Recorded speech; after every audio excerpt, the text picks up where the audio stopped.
Welcome.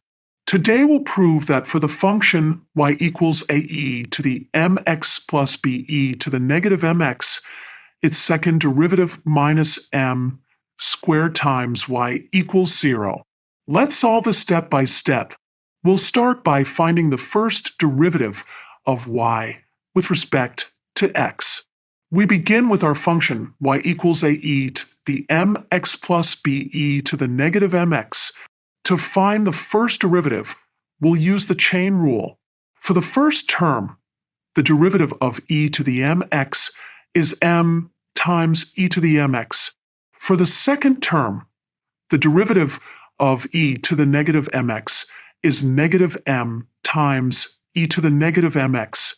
Therefore, y1 equals am e to the mx minus bm e to the negative mx.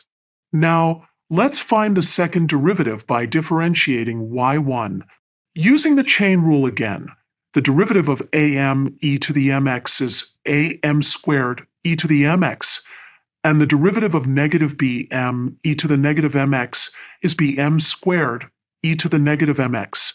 Combining these terms, we get y2 equals am squared e to the mx plus bm squared e to the negative mx. We can factor out m squared to get y2 equals m squared times the quantity ae to the mx plus be to the negative mx.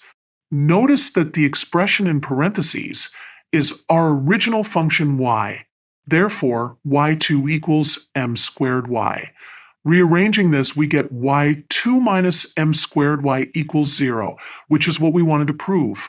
Let's review the key steps. First, we found the first derivative using the chain rule. Then, we found the second derivative. Finally, we recognized that the result contained our original function y, allowing us to prove that y2 minus m squared y equals 0.